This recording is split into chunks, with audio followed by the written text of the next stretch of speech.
It's an experience we long for in these days of the coronavirus. Breaking bread in a comfortable space with a room full of others. No social distancing required.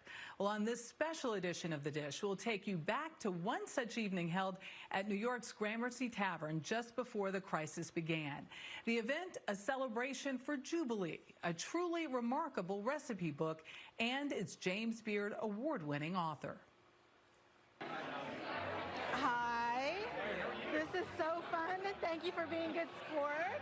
On this February evening at the auspicious Gramercy Tavern, Toni Tipton-Martin, be careful, there's a little chili oil on the top, offers guests a taste of her Jubilee. This is the hardest station in the kitchen.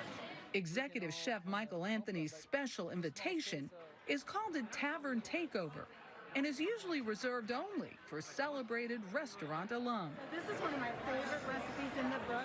But Tipton-Martin's dishes are considered worthy. After all, they were centuries in the making. Get a little garnish. From peanut soup. We know about peanut soup in Virginia. It was a very popular dish in the plantation South. To the barbecued shrimp. How about that? It's from the cover. The cookbook is companion to her 2016 award winner, The Jemima Code, the provocatively titled source detailing a virtual who's who of Black chefs and their 200-year impact on the American palate.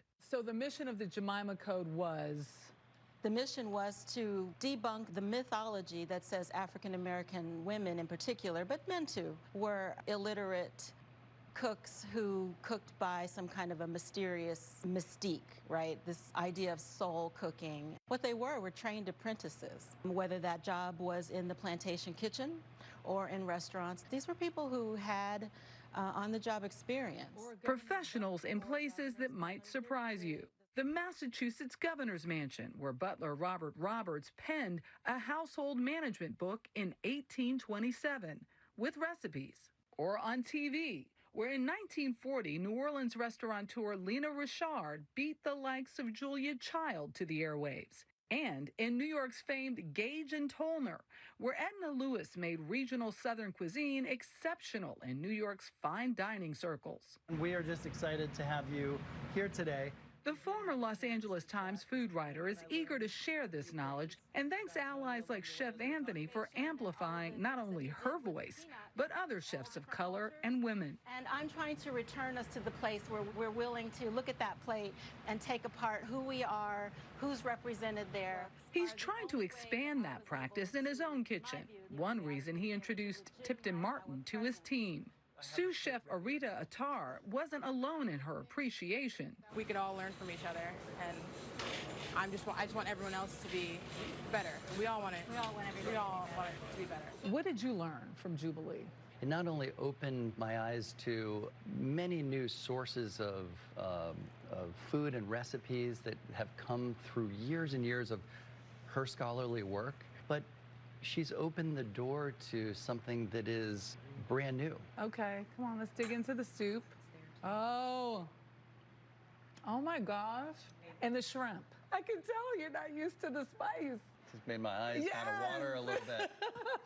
Jubilee's 320 pages provide an assortment of 120 brilliantly photographed entrees, sides, and sweets. I wanted to make sure that the dishes reflected some aspect of West African tradition, whether that was through the botany and the ingredients like okra and greens. I wanted to make sure that the recipes conveyed African American migration, that we were able to substantiate food traditions don't exist only in the South.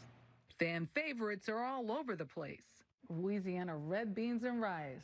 Yes, the book goes on to include the things that we would expect to find there, like fried chicken, but there are adaptations and versions of fried chicken. There's home-style fried chicken, there's pressure cooker fried chicken. The practice that we now know was commercialized as KFC.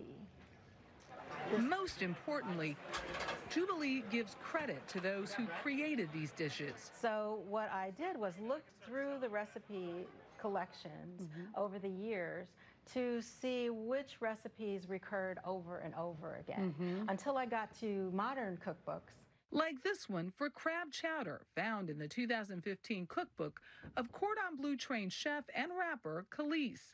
Martin traces it back to the she-crab soup of William Dees, Abel Butler to the First Lady of South Carolina in the 1930s. So this is a collaboration of many different recipes. Right. Curating is the word. A newfound Bible for a people whose contributions to the art and science of culinary know-how has often been overlooked. I'm eyeing this cake. Yes. Just not by the pair seated at her side. What is it? This is Melinda Russell's lemon tea cake.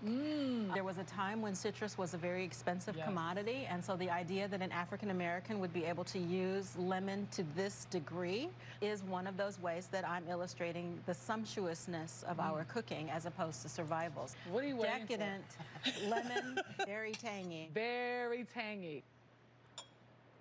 Oh my goodness. I'm going in for another bite. Oh, It's it's delicious. really good. It is really good. I'm not just saying it. A lot of aha moments in there. It was good tasting food, but really a knowledgeable, jam-packed book full of things that make you go, Tons of information, Michelle, and great books by you today. Rush and now Jubilee. Really good stuff. There it is. All right.